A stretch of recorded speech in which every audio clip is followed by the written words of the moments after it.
Good morning all of student. तो आज आप लोगों के बीच दिल्ली सल्तनत का अगला वीडियो लेकर के आया हूं, जो कि कला एवं साहित्य से है।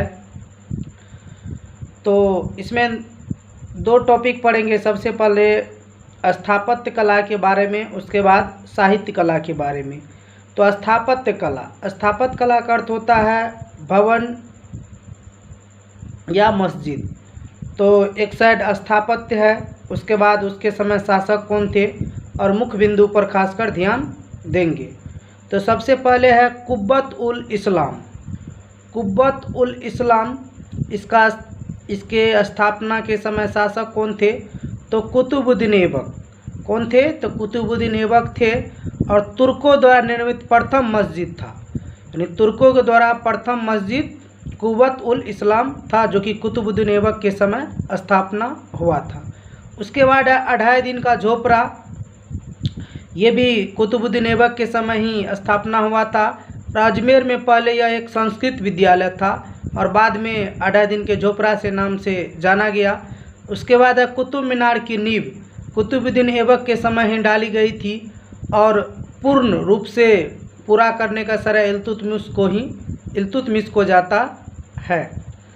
अगला पॉइंट है अब सुल्तानगढ़ी का मकबरा इल्तुतमिश के समय स्थापित हुआ और इल्तुतमिश मकबरा शैली का जन्मदाता कहा जाता है। यानी इल्तुतमिश को मकबरा शैली का जन्मदाता कहा जाता है। हौजे खमसी इल्तुतमिश के समय स्थापना हुआ। उसके बाद है शमसी ईदगाह, ये भी इल्तुतमिश के समय स्थापित हुआ था।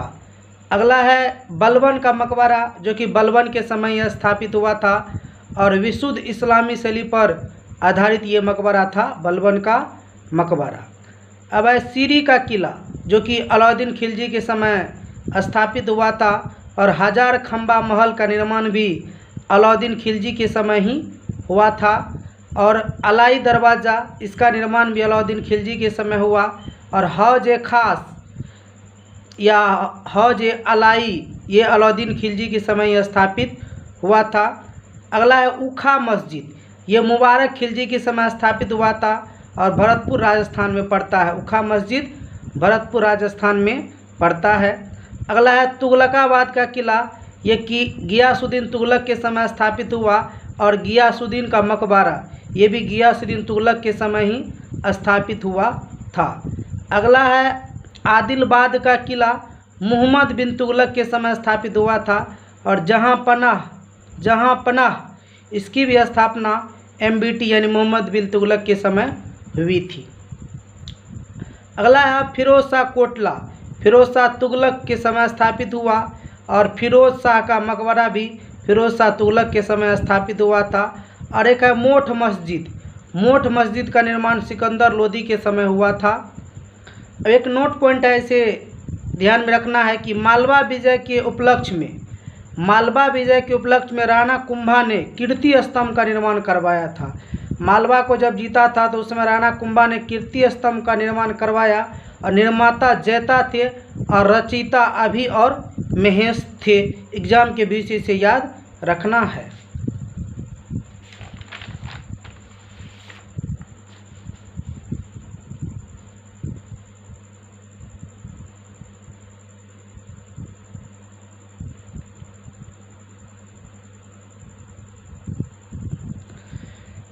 अब है अगला इसी में साहित्य। तो एक साइड है रचना और दूसरा कार है साहित्यकार, जिसने बुक को लिखा है और मुख्य बिंदु पर ध्यान देंगे। तो सबसे पहले है ताज उज मासिर, इसकी रचना हसर निजामी ने किया था और इसमें ऐबक के संबंध में जानकारी मिलती है। कुतुबुद्दीन ऐबक के समय में जानकारी मिलती है ताज उज मासिर में। अगला है तबकात ए नासिरी, इसके लेखक है मिल्हाज उस सिराज और ये सुल्तान नासरुद्दीन मोहम्मद की जानकारी इस पुस्तक में मिलती है। एग्जाम के विषय से याद रखना है। अगला पॉइंट है तारीख ए फिरोज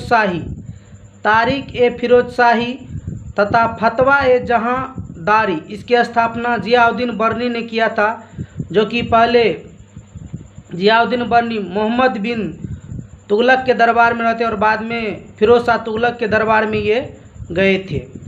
अगला है फतुहात ए फिरोज, शाही पुस्तक के लेखक फिरोज शाह तुगलक है, जो इसकी आत्मकथा है।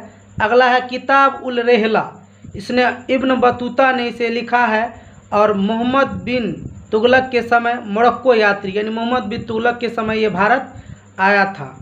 अगला है तारीख ए मुबारक शाही, याह्या बिन अहमद सरहिंदी इस पुस्तक के लेखक है और सैयद वंश के संरक्षण के बारे में इसमें बताया गया है। तारीख ए मुबारक शाही में एग्जाम की भी से याद रखना है। अगला है फतूह उस सलातीन, फतूह उस सलातीन के लेखक है ख्वाजा इसामी और इसमें गजनवी से लेकर तुगलक वंश का इतिहास के बारे में जानकारी मिलती है। और अगला अब है आपको अमीर खुसरो, इसके कुछ पुस्तक है। तो सबसे पहले है इसका जान लेते हैं जन्म। इसका जन्म 1253 ईस्वी में कासगंज यूपी में हुआ था। अमीर खुसरो का जन्म 1253 ईस्वी के कासगंज यूपी में हुआ था। तूतीय हिंद या भारत के तोता के नाम से अमीर खुसरो को जाना जाता है और अमीर खुसरो बलबन से लेकर के मोहम्मद बिन तुगलक के दरबार में रहते थे। सितार तबला का आविष्कार खुसरो को ही माना जाता है और खुसरो पहला मुसलमान था जिसने भारतीय होने का दावा किया था और इससे पहले जो भी मुसलमान थे वो अपने आप को तुर्क कहते थे और खुसरो एकमात्र ऐसा मुसलमान था जो भारतीय होने का दावा किया और कव्वाली शैली का आरंभ खुसरो ही ने किया था। अब इसका कुछ पुस्तक किरान उस सादेन, यह अमीर खुसरो ने लिखा है। अगला है मिफ्ता उल फुतूह, इसके भी लेखक अमीर खुसरो है।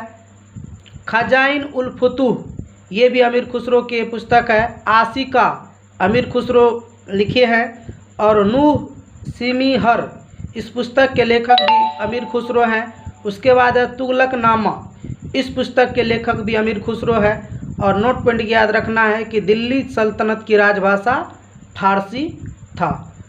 तो आप लोगों को ये वीडियो पसंद आए तो चैनल को ज़रूर शेयर, सब्सक्राइब और लाइक करें। चैनल का नाम है Gurukul GK and GS classes Supaul.